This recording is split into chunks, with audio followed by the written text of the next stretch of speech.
I'm Samantha, 40 years old, recently divorced, and finding my way back to who I used to be. Life after a separation is messy, but it's also freeing. In this story, things are about to get hot. If you think you know where this is going, trust me, you don't. Expect tension, temptation, and a final chapter that will leave you breathless. You'll want to see how I handled it all because, well, let's just say I surprised even myself. Now, let's get into it. It started on an ordinary afternoon at work.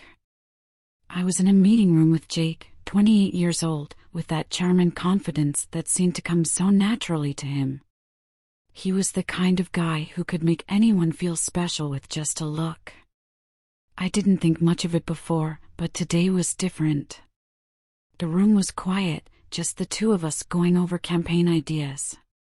Jake leaned back in his chair, his sleeves rolled up to his elbows, and that mischievous grin I'd come to associate with him spread across his face. "So," he said, his voice light but teasing, "I heard you're single now." I blinked, caught off guard. "How do you even know that?" He shrugged, clearly enjoying my reaction. "Word travels fast." "But honestly," he paused, his eyes sparkling with mischief, "maybe I should take you out. You know, celebrate your freedom." I laughed, my cheeks warming at his boldness. "Jake, you're impossible." "I'm just saying," he continued, leaning forward slightly, his voice dropping a notch.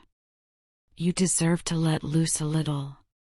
Have some fun. Don't tell me you haven't thought about it." For a moment, I didn't know how to respond. He was playful, yes, but there was something else in his gaze, something that sent a ripple of heat through me. I told myself it was harmless, that he was just being cheeky. But deep down, I knew there was more to it than that. As I left the room, I could still feel his eyes on me. For the first time in years, I felt alive in a way I hadn't expected. A few days after the company's annual party was in full swing, the air buzzing with laughter, music, and clinking glasses. I wasn't planning on staying long, but something, or someone, kept me there. Jake. I spotted him across the room, his shirt slightly unbuttoned, sleeves rolled up again, and that same confident charm radiating from him as he laughed with a group of coworkers. He looked over, caught my eye, and smiled in a way that made my heart skip a beat. I told myself I wasn't here for him. I told myself this was just another work event, but deep down, I knew I was lying. Later that evening, I found myself on the balcony, enjoying a quiet moment away from the crowd. And then, he was there. "Jake. Escaping the chaos too?" he asked, stepping closer. His voice was low, casual, but there was something in his tone that sent a shiver down my spine. I smiled. "Just needed some fresh air." He leaned on the railing beside me, his presence impossible to ignore. "You know," he started, glancing at me, "I've been thinking about you." I raised an eyebrow, trying to play it cool. "Oh. And what exactly have you been thinking?" "That you should take me up on my offer," he said, his green eyes locking onto mine. "Let loose. Have some fun." I laughed, shaking my head. "Jake, you're relentless." "And you're avoiding the question," he countered, his voice dropping slightly. "Tell me you haven't thought about it." I opened my mouth to respond, but before I could, he moved closer. His hand brushed against mine, and the spark that had been simmering between us ignited. Without thinking, I turned toward him, and suddenly, we were inches apart. And then, I kissed him. It wasn't a planned kiss, but it was everything I didn't know I needed. His lips were warm and soft, but the way he kissed me was anything but gentle. It was full of heat, passion, and hunger. His hands found my waist, pulling me closer, while mine tangled in his hair. All that mattered was him, the way he touched me, the way he kissed me like he'd been waiting for this moment as much as I had. When we finally broke apart, breathless and flushed, I looked into his eyes and saw the same desire I felt burning in my chest. "Jake," I started, my voice barely above a whisper. He placed a finger gently on my lips, silencing me. "Don't overthink it, Samantha. Just feel it." And for the first time in years, I let myself do exactly that. A few days after the party, I decided to text Jake. I wasn't sure what I was doing, but my fingers moved before my brain could stop them. "Hey, want to come over for a drink?" Nothing fancy, just casual. He replied almost instantly, "Name the time, and I'll bring the wine." And now, here I was, pacing around my apartment, trying to calm my nerves.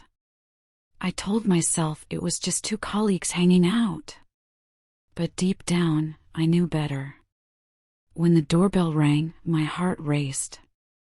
I opened it to find Jake standing there, a bottle of wine in hand and that easy, confident smile on his face.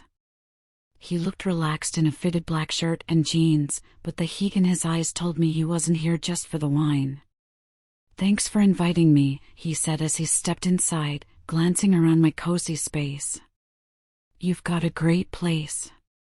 "Thanks," I said, closing the door behind him.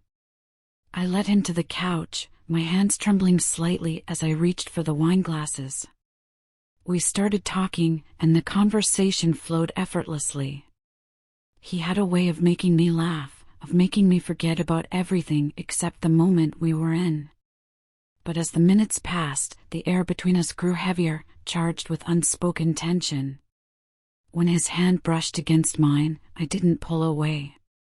Instead, I let myself lean into the moment, into him.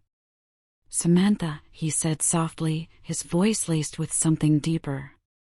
"I can't stop thinking about you." The words sent a shiver through me. I looked up, meeting his gaze. The way he was looking at me, like I was the only thing in the world that mattered, made my breath catch. I didn't say anything. I didn't need to. Instead, I closed the distance between us, kissing him softly at first, but the kiss quickly deepened. The feel of his body against mine, the heat of his lips, the way his fingers traced my back, it was all-consuming. Jake's hands explored me with purpose, yet there was a tenderness that sent shivers through me. His fingers trailed up my arms, leaving goosebumps in their wake, before moving to the curve of my waist, pulling me closer. His touch was confident but careful, like he was memorizing every inch of me. He leaned in, his lips brushing against the sensitive spot just below my ear, sending a jolt of pleasure through my body. My breath hitched as his lips trailed slowly down my neck, leaving a fiery path that seemed to ignite something deep inside me. His hands found the small of my back, pressing me against him as his lips continued their journey to my collarbone. The heat between us was almost unbearable, and I couldn't stop myself from running my hands over his chest, feeling the warmth of his skin through his shirt. I tugged at the fabric, needing to feel him fully, and he obliged, pulling it over his head in one swift motion. Now bare-chested, his body was warm and firm beneath my fingertips. I let my hands wander over his shoulders, his back, relishing the way his muscles tensed under my touch. He let out a soft groan as my fingers traced his skin, and the sound only fueled my desire. Jake's lips returned to mine, capturing them in a kiss that was deeper, hungrier than before. His hands slid down to my hips, gripping me firmly as he guided me back toward the bed. Every step was electric, the anticipation building to a fever pitch. When we reached the edge of the bed, he paused, his green eyes meeting mine. There was a question in his gaze, and I nodded, my heart pounding in my chest. That was all the confirmation he needed. His hands moved to my blouse, unbuttoning it slowly, his fingers brushing against my skin with each movement. Every touch sent a spark through me, a mix of nervous energy and pure longing. As the fabric fell away, his lips followed, exploring the newly exposed skin. His hands continued their exploration, running over my back, my sides, my hips, each touch deliberate, each movement making me ache for more. His lips traced the curve of my shoulder, moving down to the swell of my chest, his breath warm against my skin. I couldn't hold back anymore. My hands tangled in his hair, pulling him closer, needing to feel every inch of him. His name escaped my lips in a breathless whisper, and he responded by pulling me even tighter against him, our bodies pressed together as if we couldn't get close enough. Every sensation was heightened, the way his fingers danced over my skin, the way his lips explored me, the way his body moved against mine. It was as if the rest of the world had disappeared, leaving only the two of us in this moment of pure, unrestrained passion.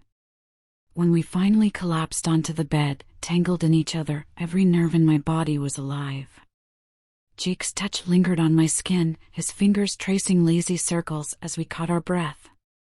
I felt utterly consumed, yet completely whole, and for the first time in a long time, I didn't hold back. For the first time in years, I felt alive. I didn't feel ashamed or conflicted. I felt free.